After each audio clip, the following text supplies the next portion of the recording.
Welcome again this morning, Sunday morning, to the second annual Crash Retrieval Conference. Our first speaker this morning is my father, Dr. Bob Wood. He will wake you up with some amazing accounts resulting from painstaking research of one of the old-timers of the field, Leonard Stringfield. If there's any grandfather of crash retrievals, it's Leonard Stringfield. Bob himself has been studying UFOs and that topic since 1967 when he first read Donald Menzel's views that were not, they quote, that they were not unidentified, not flying and not objects, and concluded that there was more to it than based on thousands of witnesses' reports. He was able to start a little gravity research project at his company, then to explore links between UFO reports and anomalous flight performance. And this is where I personally became involved when Stan Friedman came to dinner and was working for my father for a short time when he was working in this in 1970. Bob has a degree in aeronautical engineering and a PhD in physics from Cornell, worked 43 years at McDonnell Douglas, now Boeing, in research and development management, with his last project being the International Space Station, better, cheaper, sooner, and safer through the use of advanced technology. Retiring in 1993 from aerospace, he is now an author, television producer, public speaker on various anomaly topics. He thought it would be suitable and timely to try to digest and synthesize a large number of reports that Leonard Stringfield dealt with and see if patterns of correlation exist. His topic is correlating Leonard Stringfield's crash retrieval reports. Please help me welcome Dr. Bob Wood.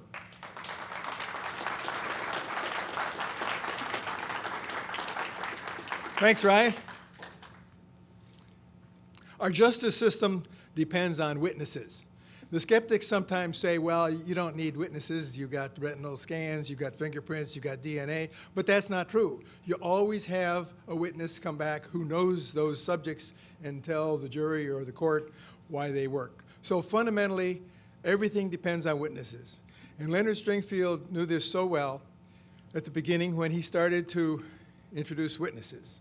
And what I'm going to do is tell you about Len's work and his productions of the documents on the witness reports he received. And on the screen you see basically what I'm going to tell you about today. The first two are about Len himself. The next three are about the reports. And we're going to focus on the reports. We're going to have a master table. And in fact, this table was in your proceedings. Come to some conclusions about that statistically. And I want to give you 5 sets of examples, each one of which has a specific case of a witness report. And then I want to pretend that maybe some of us are skeptics and try to deal with the issues that skeptics always ask, such as why are they here and how do they work, stuff like that. And then, of course, I have a conclusion. Let's begin with looking at Len.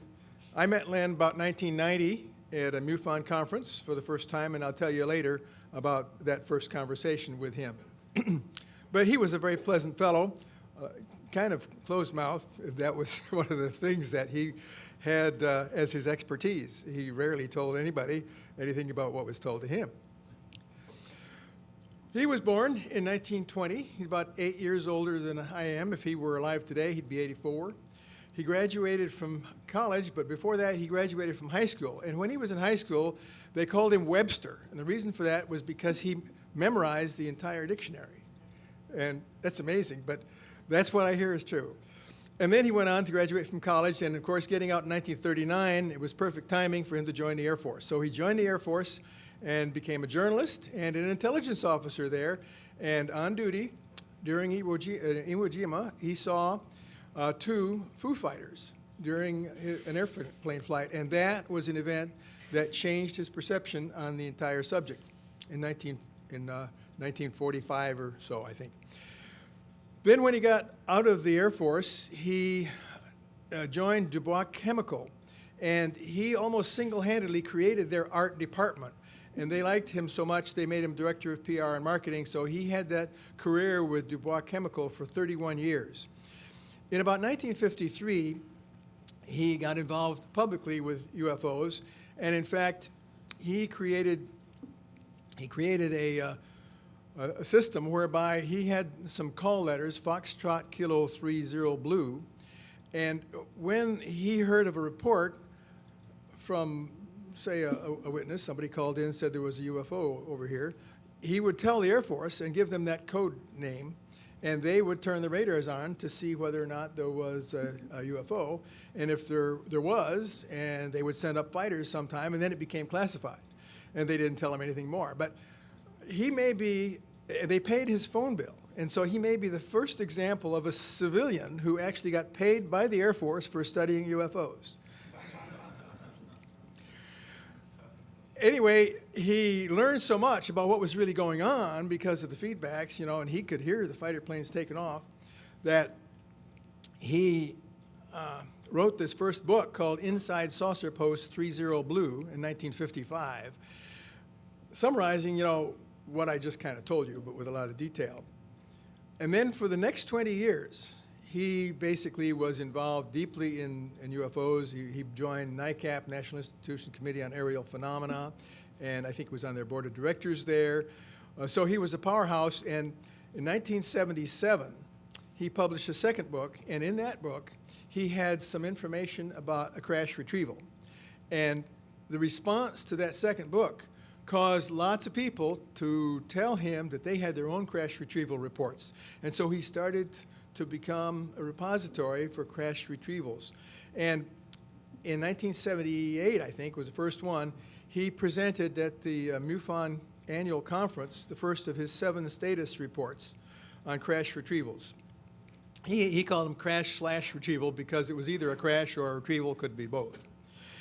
And then after a bout with cancer, he died in 1994.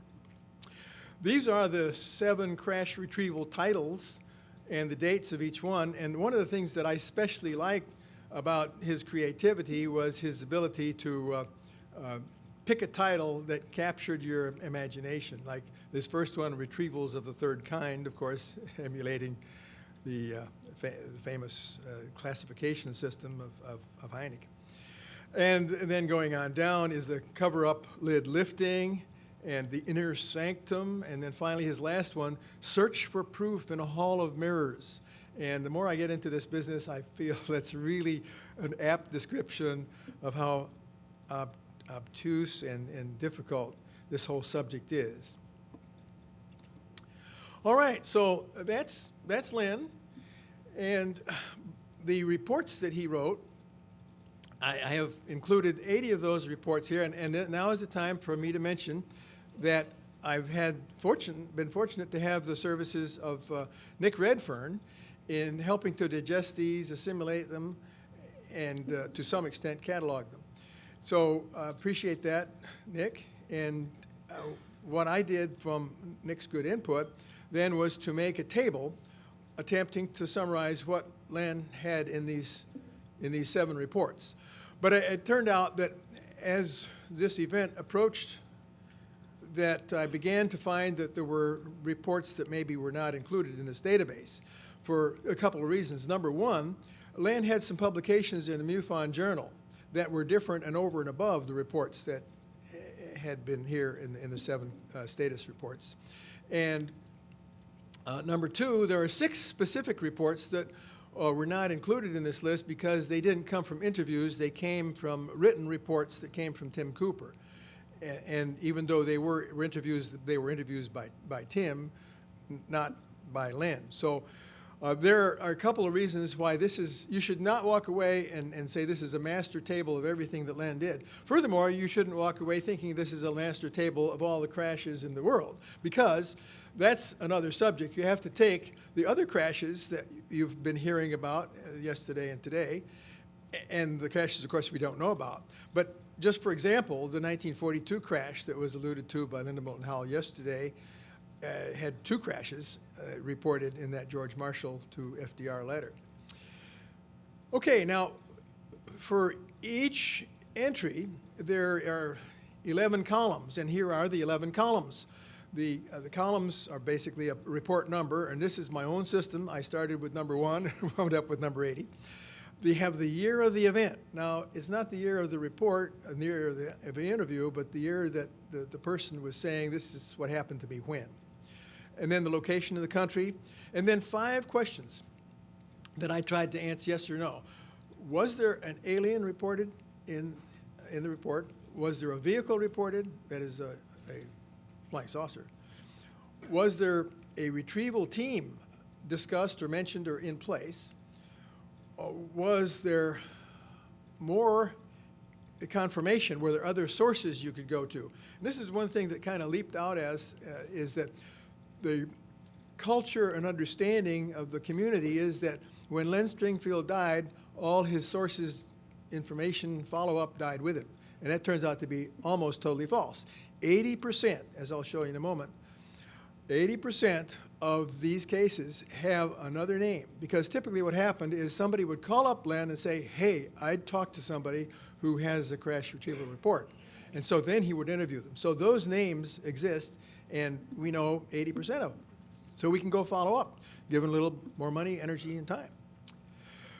So then the fifth point that I'll make is whether or not there are references to question documents that Ryan and I have been studying, and whether the confirmation sources then are the 11th item on the 11th column, and then finally the references to Stringfield's status reports, so that each one of these reports you can actually go to one of his 7 books and find the page number very handily and go read the actual details. Everything I'm going to tell you today is, I think without exception, my synopsis and summary of what I think the report says. But you'd be better off to go to the actual report and see what Len thought it said.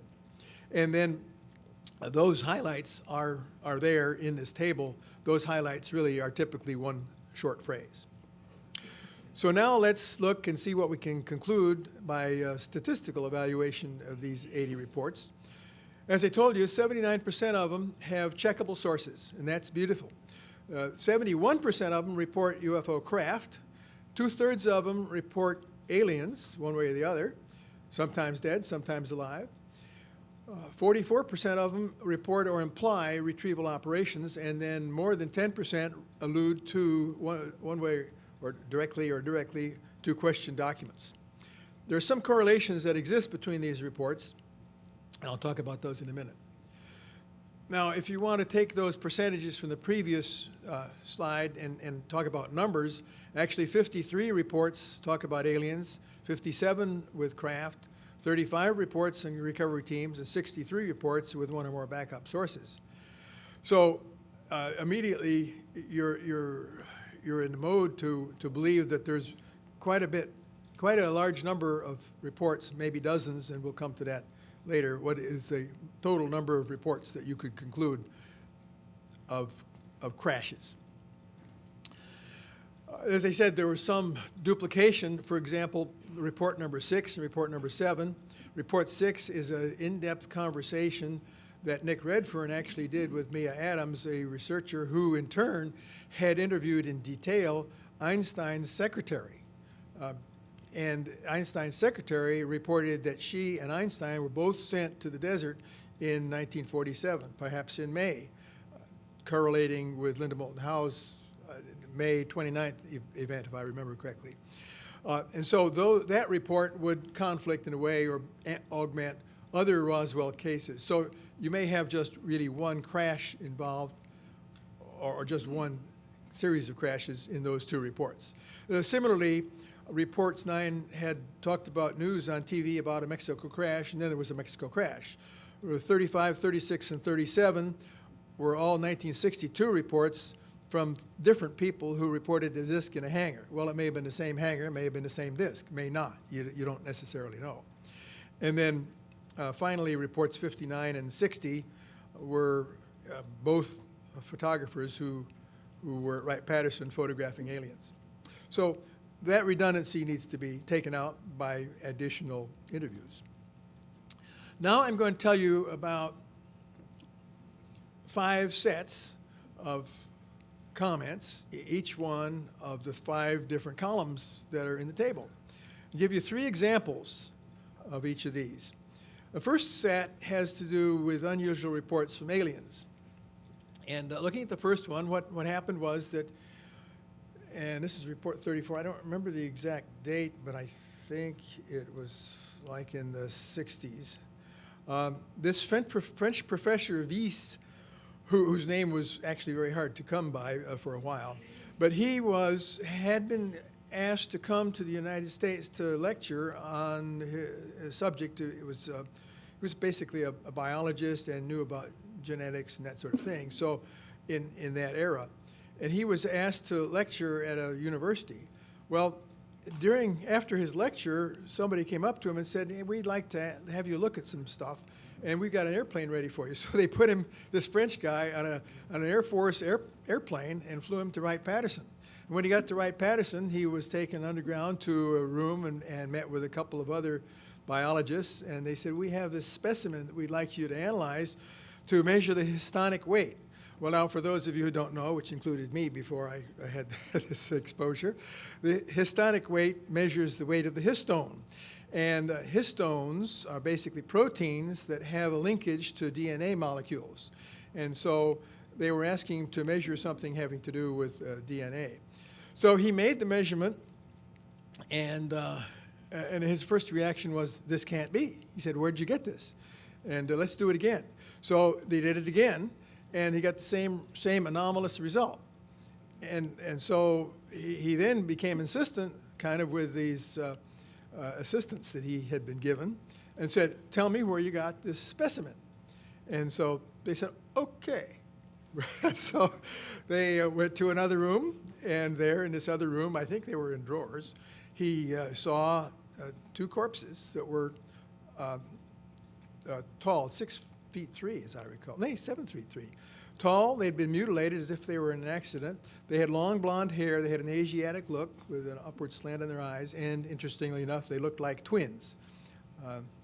That reminds me of the twin report that we've heard from time to time. So anyway, that was the first example I wanted to give you. I thought that was interesting for several reasons. Number one, they were blonde. Number two, they were twins. And number three, they were tall. And number four, their histonic weight seemed to be anomalous. So the next report then is a woman whose name was Emily, and here she was apparently applying for a job at Wright-Patterson Air Force Base, and before her boss would give her a job, apparently, and I'm speculating here, said, well, I want you to be exposed to the kind of things we do here, you know. And so they took her into this underground base and unzipped the bag, and there, sure enough, there was a 4-foot gray with a slim torso with an iguana skin. Now, I picked this one out because the normal gray is not described with an iguana skin. And there are many abductees who have claimed to me to have seen reptilians. And, you know, this reptilian report is one of the kinds of reports. So this is the first time I've seen a report of a kind of a reptilian skin from a witness like this. So the third example then I have from aliens was a little bit less satisfying in the sense that we only have is a secondhand report. But this woman, Beth, had a boss, and the boss was a geriatric specialist who lived in Los Alamos. And this specialist apparently was flown to New Orleans to analyze the larynx of an alien that had paralyzed larynx. So that was the report. All right, now, as I mentioned, there are of the order of 30-40 reports of interactions with aliens. I just picked out 3 for your general excitement. And they're not all quite that interesting, but they're all, if you get the full reports from Len, you'll find there's a lot of interesting stuff there. All right, now I want to talk about 3 examples from craft. And one of the things that the skeptics often say is, well, you know, the United States could never find crashed UFOs in the desert and keep that secret because there's prospectors, you know, in the desert all the time driving around. And so, you know, we'd certainly know. Well, here's a case where there were a couple of Jeep drivers. They were looking for property on a Indian reservation in January 1947. That's an interesting time. And they came upon some Air Force personnel, and in the background they saw this dish-shaped object with a dome. 30 feet in diameter with windows. There was no heavy equipment there yet, and they were definitely told to get out of there. So, but they did get out of there, and they turned in this report. The next report is interesting because it was an Air Force photographer who was flown from Hawaii, which is his normal assignment, presumably picked because he was had the right kind of clearance for this sort of work. They flew him to Norton Air Force Base, where they put him in a bus with blacked out windows for a couple hours, and then he wound up at an underground facility where there was a UFO in a net suspended by a crane. And inside there were 3 dead aliens who were 5 feet tall.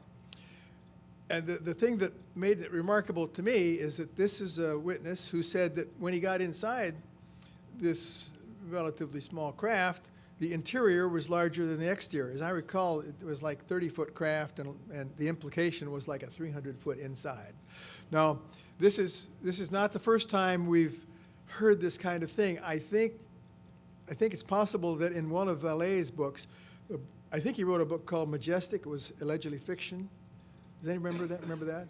But that was Whitney Street who wrote Majestic. Oh, Whitney Street. Yeah, but anyway, I think in that book, at least I know I've seen other reports of witnesses who said that the inside was bigger than it seemed like from the outside.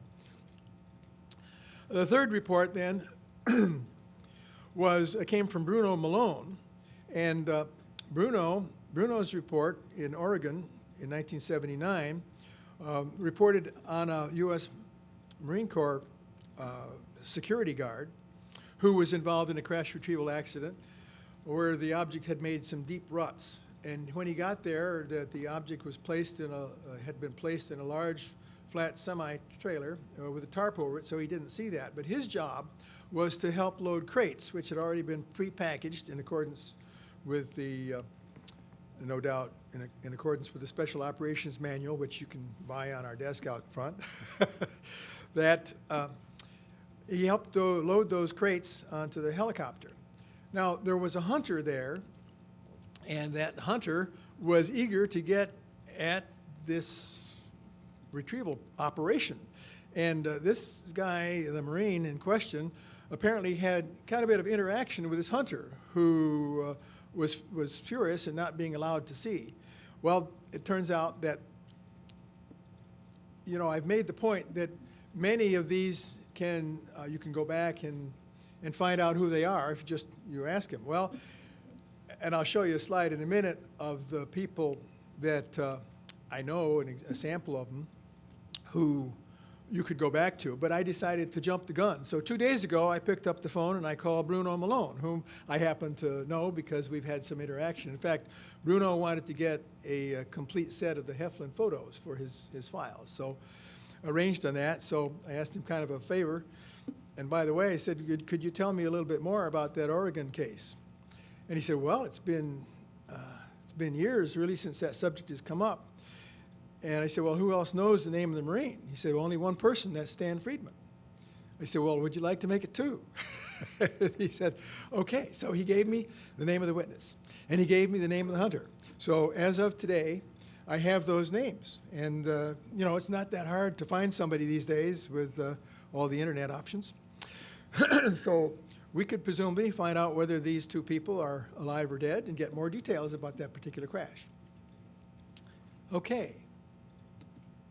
Did I miss something here? Ooh. Hey. Oh, boy.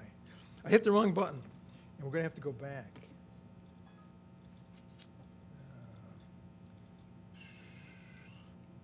Okay. Oh, no. Okay. Hey, thank you.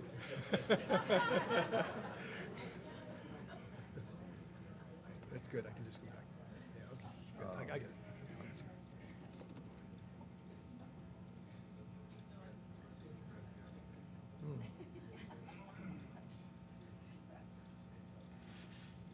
good. Use the clicker. That could? Yeah.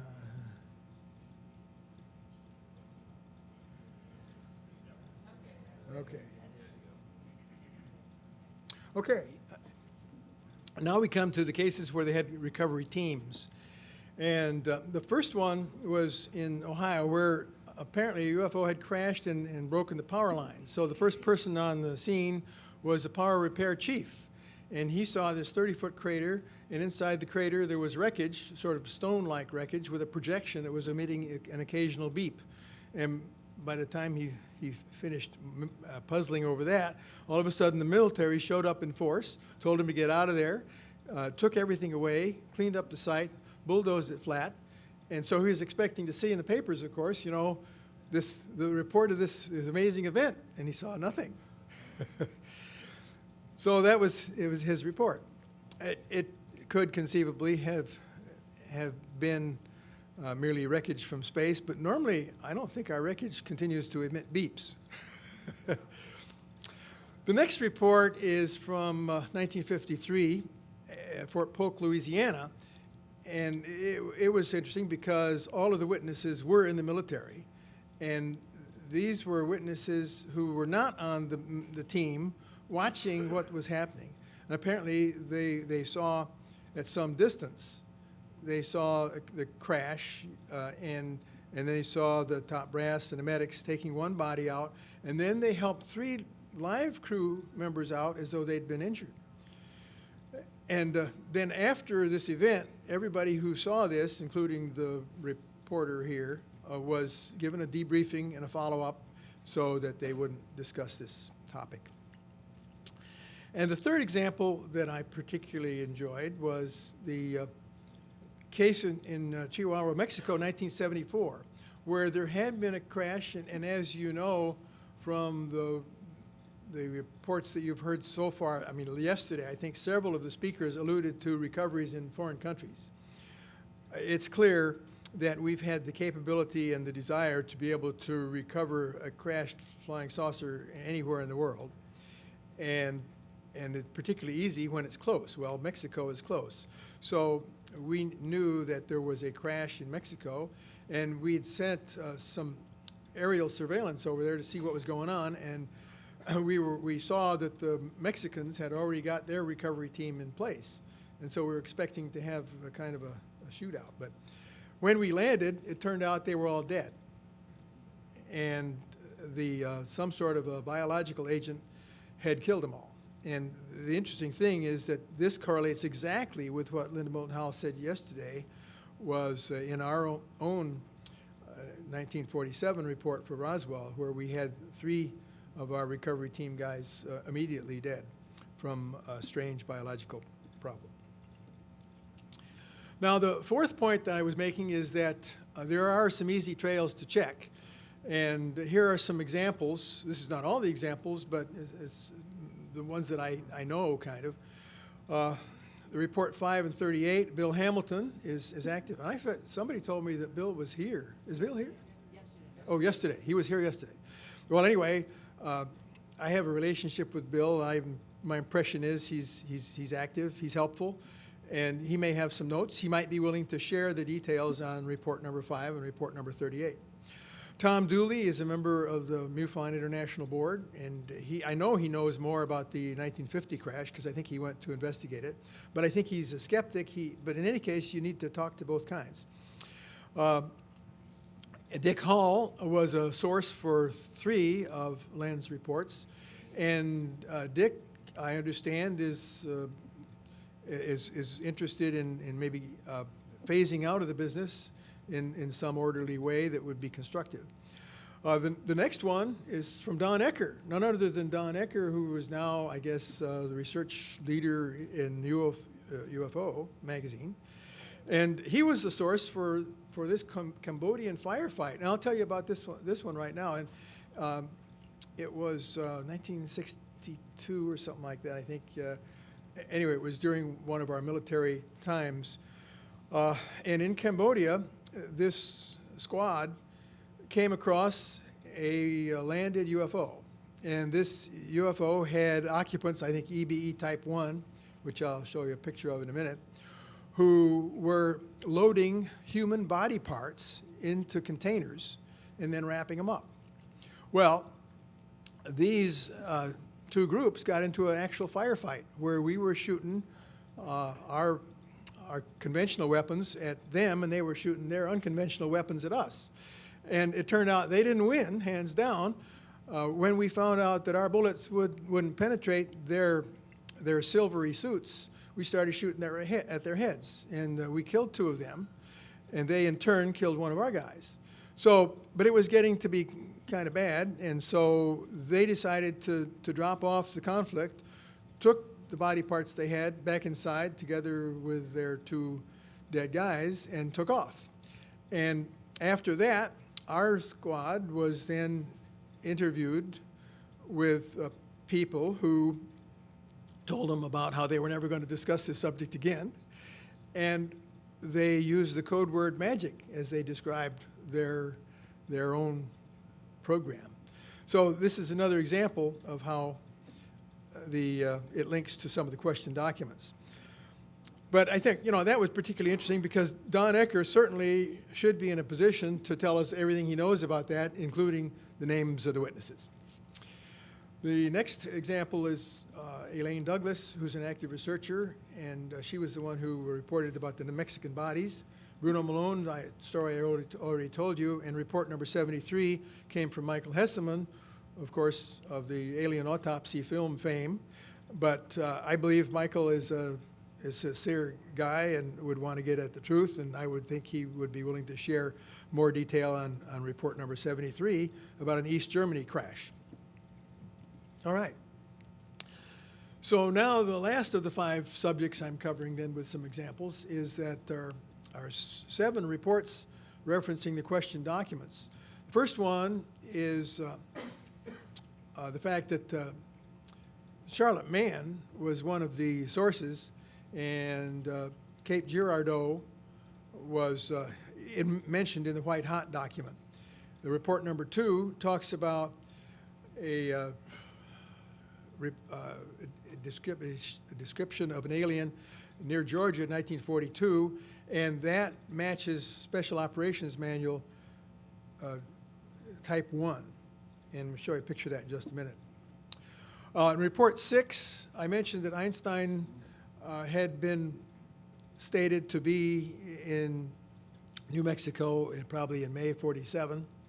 And that presence would agree with the Einstein-Oppenheimer memo, which is a question document that he allegedly drafted. In 1950, Mexico, the date agrees with the date in the Eisenhower briefing document where there was a reported Mexico crash. Report 30, the artifacts suggest reverse engineering. There's somebody, report 30, I think he was taken into a Wright-Patterson underground facility and saw some bodies that were suspended in fluid. But more interesting to him was that all around the walls, he saw examples of technology things as if they were working on reverse engineering at that time. And this was a 1955 report. So and that is consistent also with what I think is the date of the first annual report of 1952. And then I mentioned the Cambodia case where the name magic correlated with our code word, and then the Chihuahua, Mexico case, and the correlation with the Interplanetary Phenomenon Unit and also the first annual report deaths. All right, and then this is the EBE Type 1 as described in the Special Operations Manual. And then this is done by Bill McDonald, who is a forensic artist and has been interested in UFOs. And I should also say that he told me that he was one of the last people to be in telephone contact with Len Stringfield. He said 48 hours before he died, he was talking to Len about following up on a particular case. So Bill McDonald is a very, very talented person, and he drew the EBE and Type 1 and Type 2 for me at my request, and here they are. The EBE Type 1 on your left is the one that would be consistent with the report for that Cambodian firefight with the silvery suit.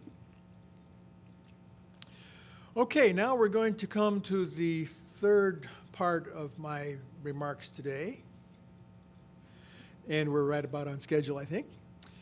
And what I want to do is to deal with the usual questions, the general ones. How do we know they're not hoaxes? Why would the government keep it quiet? And how do they keep such a thing secret over the years? And a couple of specific questions having to do with the retrieval operations. So let's start with the hoaxes question. How do you know they're not hoaxes? Well, it turns out that before Len died, and maybe some of it to some extent after he died, these 4 cases have been determined to be hoaxes. Report 46, where there's a UFO seen in the hangar, and I don't know the details on how they were proven to be a hoax, but it was. This report 69 was a body found by a guy by the name of Johnson. He said he put it in his freezer, but every time they went to check any aspect of Johnson's story, it didn't check. And so it determined that was a probable hoax. And then the last 2 have to do with 1989.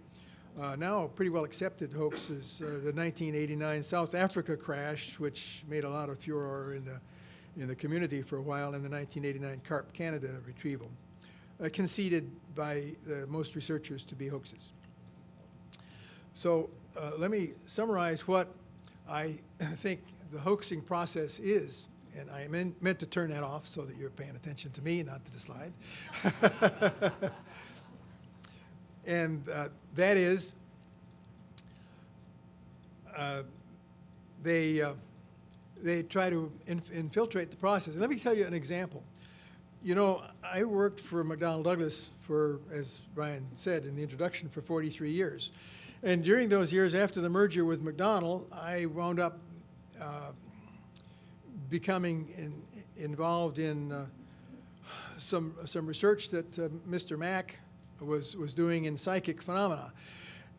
And in fact, it turns out that you probably don't know it, but the Voodoo, the Phantom, and the Banshee were names selected by Mr. McDonnell because he had an interest in psychic phenomena. Those are the fighter aircraft that McDonnell made. And they've been right there in front of us all this time. So Mr. Mack, with his foundation, would like to sponsor important research in anomalies, psychic research. And so he paid Washington University some money to do a project on psychic research.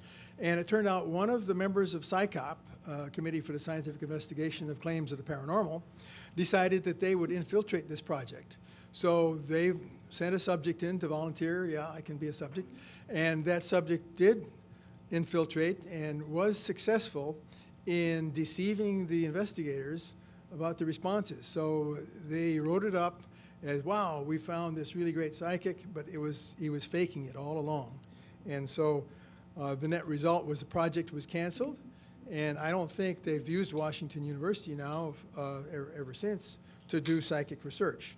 And so this is kind of the way some hoaxers might work, is they create a false claim, just like the anomalous reports, and then they plant this claim with the researcher. They await the researcher to claim it publicly, and then they announce it was a hoax to discredit the researcher and hope this kills the research, which they, of course, feel is useless anyway.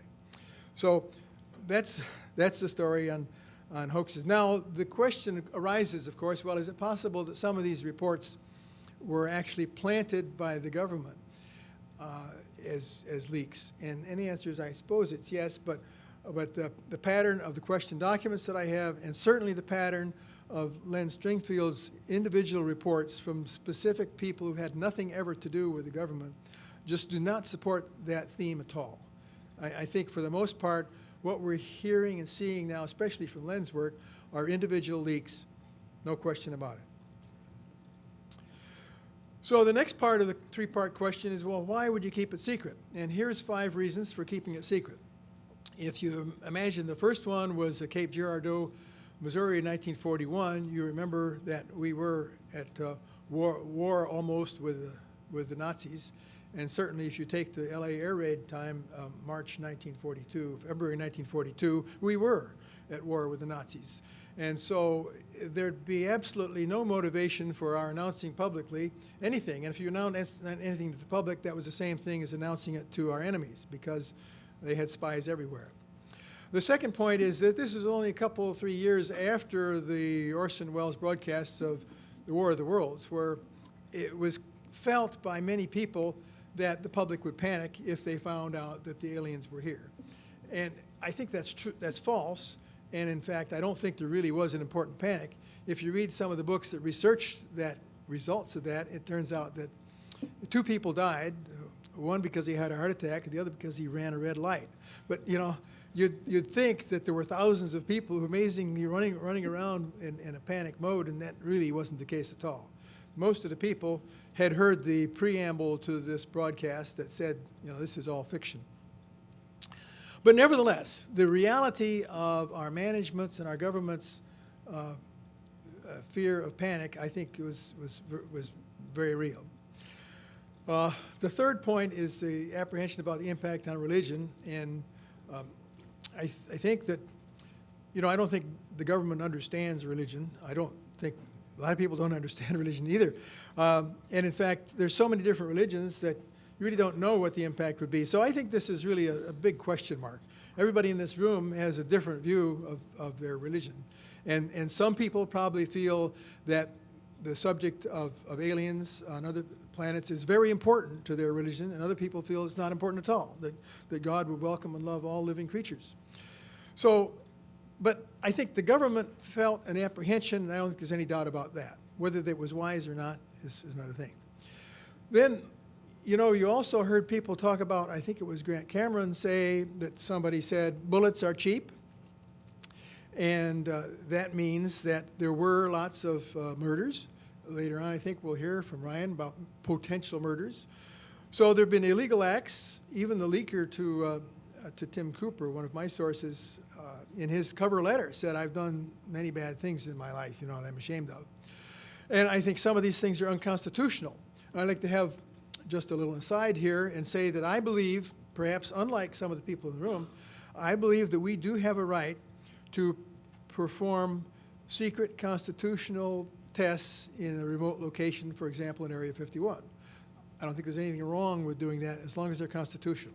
But if we have unconstitutional actions going on there, even if they're presumably within the law, if the law is unconstitutional, I don't think we should be doing them. And then finally, the last reason is to maintain the status quo.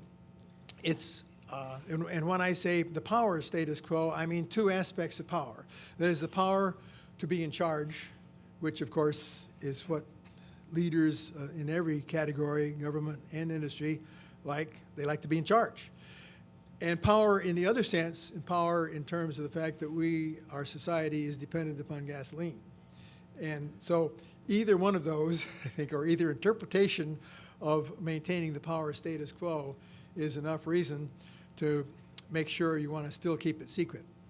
Now you can imagine that there is a group, possibly the newly named Majestic 12 group, and every few months they get out their whiteboard and they draw a line and say, on the left side, let's write down the reasons for telling the public, reasons for disclosure, and on the right side, they write down the reasons against it. Well, so this creative bunch who knows a lot write down all the lists they can think of, and the list for not disclosing always is a little longer and a little more powerful than the list for disclosing. And I think that's what happens. The third point is that such secrets would leak. And the reason they don't leak is because in 1941, when we started the bomb, the Manhattan Project security procedures began. And they used the usual techniques that we now know so well: compartmentalization, different levels of security, follow-up and debriefings, and tracking people for the rest of their lives as necessary. They're designed to prevent leaks, and yet we have here 76 or 80, depending on whether you count the hoaxes or not, leaks from Stringfield. Well, if this system is 90% effective, then we've had 800 witnesses, perhaps. And furthermore, the security system we have anticipates some leaks. So the entire process is to manage the whole thing. They assume there will be leaks, and they have a way to manage it, and the way they've selected to manage it, of course, is by the control of the media. And that's why we don't have ABC, NBC, CBS, Fox, and CNN here in this meeting. They're controlled.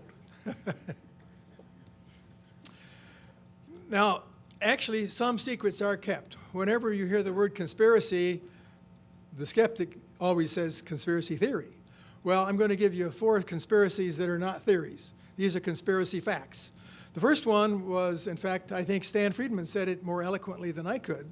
That is, when the Trinity burst went off in July 1945, the announcement was that it was an ammunition dump that exploded, or a dynamite shack. And that was totally false. It was a deceptive statement made to the media, possibly the right reasons at the right time, but it was a deceptive statement. And it was a conspiracy. The second one is the upshot knothole nuclear testing over about 13 years from the 50s through the early 60s, where we had a number of tests, more than a dozen, out in the desert atmospheric tests. Now, I knew a guy whose name was Tom, who was in one of those trenches and had his arm over his face like this with a helmet behind the burst, and when the bomb went off, he saw the x-rays from the bones in his hand being reflected. He got cancer and was very familiar with the literature on how this was covered up. It turned out that they changed the calibration sensors for all of the GIs there, and so that they couldn't sue the government because they were looking at the loss of millions of dollars if they had successful suits. The third example I give you is the Rocky Mountain Arsenal. Rocky Mountain Arsenal was working for the Army, developing munitions such as the chemicals we used in World War II, and they developed more chemicals later on, including nerve gas. Well, if you're running a chemical factory like that, you have to get rid of the excess products, and since they were way outside of Denver, they just put it in the ground. And it turns out the state of Colorado has wound up, and in fact, I know this to be true because my sister-in-law is an employee of the state of Colorado in a legal office that is suing the United States government to this very day over the contamination of Colorado soil and land. They even put a whole bunch of nerve gas at the end of Stapleton Runway, hoping that nobody would find it. And then they even got Shell Oil to assist in their deception. So this is another conspiracy in action.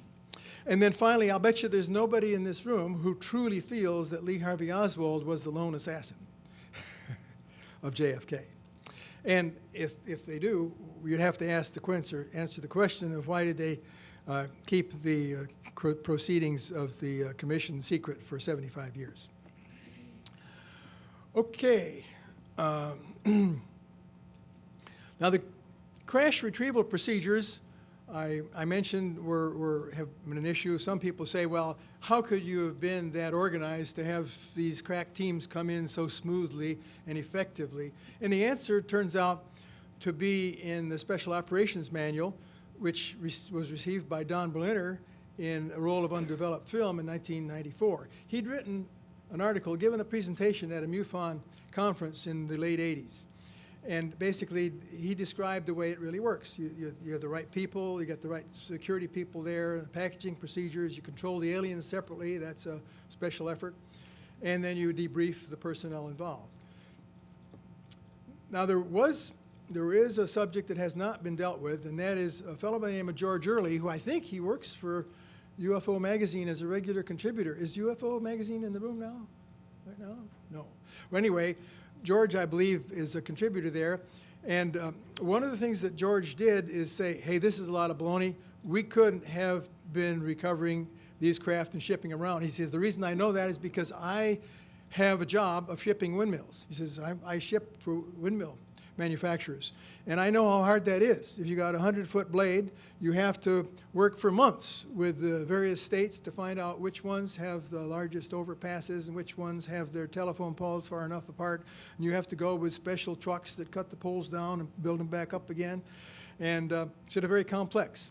So he doesn't believe that the dozens of UFOs could have possibly been moved unobserved in just a few days. And furthermore, he points that some of them were wider than a road or a rail bed. So the question is, how do you answer his concerns? Well, the first thing is you don't need to have approval to move the equipment if you're in the military. You just set up a convoy and boom, you go through it. They've been having a plan for doing this from the very beginning. From the first crash, they knew they'd have to get them from A to B. And so they've been, the Corps of Engineers, has nothing to do except figure that out, presumably, and they figured it out. some reports specifically mentioned rail transport, and so that says we did ship some of them by rail. And the distribution is not always more than 100 feet. In fact, if I look at the distribution, I took all of the 80 reports and asked which ones of LEN's reports actually deal with the size. And 3 of them were less than 20 feet. And here's the distribution right here. But it turns out 2/3 of them were reported less than 30 feet. So you wouldn't have any trouble putting them on a flatbed and running them down a road. His conclusions were that for 50-50 chance, there were 10 crash survivals. Actually, when I first met Len, I said, Len, you don't know me very well, but I've been working in this field for a long time, but not as deeply as you have. And I wonder if I could get your opinion. If you pick one number, what is the number that describes your most likely number of crashes that have occurred? And you let me pick whether it's more than or less than. And he said the answer is 10. Well, my opinion, and looking at his own stuff, is that it's more like 30. But he figured out what was going on long before most researchers. Now, he also hinted a little bit at interplanetary war. And Special Operations Manual talks about captured craft and says the wreckage may be a result of military action. Now, Stan asked me to review a book. Stan, are you in the room? Yeah. Oh, okay. Review a book called The Braxton County Monster. And this is a remarkable book. After I read it, I found out that in September 12th, 1952, we had an air-to-air battle with large numbers of our aircraft shooting at 3 UFOs. One of those UFOs crashed and then became the Flatwoods Monster, now called in this book as the Braxton County Monster. Tremendous, tremendous insight in the in-depth evaluation of that particular air battle, as I say. And you know, we lost pilots, and when the researcher went to go track back and find out what were the death records of these pilots, he hit the usual stone wall. In addition, I've had access to a Soviet fighter pilot who says that USSR had similar situations of air-to-air combat. But my conclusion is that there's dozens of crash retrievals, that it's not inconsistent with interplanetary actions, I'd say. You know, if they assume there's lots and lots of, maybe half a dozen different societies visiting us, you know, we shoot at some of them, they go away, or maybe, and shoot at others of them, and they don't go away. You can't tell, but it's clear that there's been combat. We could follow lots and leads and get more specific information on Len's original 86 cases. But I think the most important secret is the secrecy itself. And I think the silencers are still possibly at work for some of the witnesses, but I go back to the next to last point, that the most important secret is the secrecy itself. The fact that the government has the ability to keep such things from the public is the thing that they really don't want us to know. And the reason for that, I'll kind of conclude with a speculative question mark, if you'll permit me to speculation. and I ask you to mull over the question of whether these 3 conspiracies are conspiracies that might be still concealed. The first one is in July 1996, Flight TWA was shot down, and it was not a gas tank overheat. And if you don't believe that, all you have to do is to read this book, First Strike, which gives 23 reasons that would convince, I think, almost the most hardened skeptic that that was the case. And so this is a beautifully huge cover-up of the shoot down of TWA Flight Andrew, actually done by the Democratic administration, not by the Republican one. So this is basically a neutral political topic in this point. The second one is that John F. Kennedy Jr. was assassinated by an explosive device. And the reason for this is because he was on his final landing approach. He was in touch with the tower, and shortly after that, people on the ground heard explosions, and luggage was found floating to shore. And a secret leaked FBI report showed that there were traces of explosives affixed to the baggage compartment. So he was apparently taken out. And you just imagine that if you'd had John F. Kennedy Jr. Running against George W. Bush either time, it might have been a different result. And then finally, the last one is perhaps a little more argumentative, but I'm satisfied that there's reason to worry that If you look at this DVD, 9/11 in Plain Sight, you find that the 9/11 Pentagon strike was not a commercial airplane. Whether it was a missile or whether it was a Global Hawk is not clear, but it's pretty impressive. And if you watch it, as opposed to just responding, saying, well, it can't be because, what happened to the airplanes and stuff like that. But if you watch this DVD, you'll begin to get some insight into whether that's a real question or not. And so my conclusion is if Len were here today, he'd look kind of like this, I think, maybe a little bit older. And he would want to know what your crash retrieval story was. In fact, at the social hour on Friday night, I got one crash retrieval story from somebody who came in off the street as a result of the sign that Ryan had put up. And if it's a crash or a retrieval, I'll follow it up. I won't try to do what Len did with a complete discipline and everything, but I think somebody needs to follow up the great work of Leonard H. Stringfield. Yes. Yeah. Do I have time for questions? I have time. Okay, apparently I have 5 minutes for questions. I have a question. Yes. Well, she was first over here. She was first over here, I think. Right. Edward U. Condon, Yes. Leonard Stringfield didn't mention in one of Leonard Stringfield's crash retrieval reports. I gather you made a recent review of all of Len's cases. Yeah. Did you notice the name of Edward U. Condon in there? I don't think I remember his being. Well, did you in my One report. in my printed? Which report number was it? Do you know? I don't remember. Well, it's in my summary. It's printed. If it'll show if it was Condon was there. Well, But I my recollection, I just wanted to get your opinion about this because, Edward U. Condon was a physicist. He was a member of the Manhattan Project. yeah I think Later became the director of the Bureau of Standards. And he's most well known in the UFO community for being the head of the Colorado Project. yes, that's right. Who ridicules UFOs from coast to coast. Yeah. In the meantime, he's mentioned in one of Len Stringfield's crash retrieval reports as being present on the site of a retrieval operation. I think I dimly remember that, Right. and I think if that's true, that would cause one to suspect that maybe he was read into the program, and his entire involvement at the University of Colorado was all part of the disinformation process. Yeah, I would concur with that thought. Yes, sir. Yes, we've all read about how people have been abducted, and some cases they're beamed up through the ceiling. And animals are taken out of the fields, Uh-huh. and people, even while they're in their cars, are beamed up. Yes.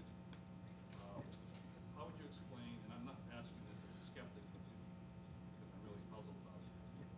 If they have the technology to do this, why do they let us keep the crash and remains of these craft?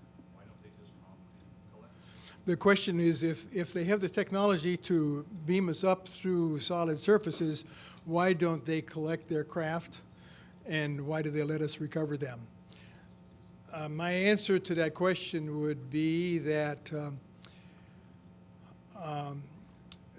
about 3 parts. Part number 1 is that the evidence is strong that there's several different civilizations involved, maybe 6, maybe 10, maybe 3, but certainly somewhere in there. And maybe some of them do beam up their craft, and those are the ones we don't see. It's just the ones that don't have that capability. Secondly, the sophistication of the science and technology is so great that the idea of our being able to disassemble molecules, take them through a solid surface, and reassemble them is something that works better in Star Trek than it does in reality. But I believe that it happens. I believe that it's just there's physics that we don't understand yet, what we merely have yet to develop. And that's really the reason that I got into this business to begin with. I first went to my management and I said, look, the aliens are here, they're in craft that work on gravity control, and it's either McDonnell Douglas or Lockheed is going to figure that out first. And they said, well, let's put some money in and see, it can't be us. Yes. Just a footnote to that, back in the 80s, a man told me that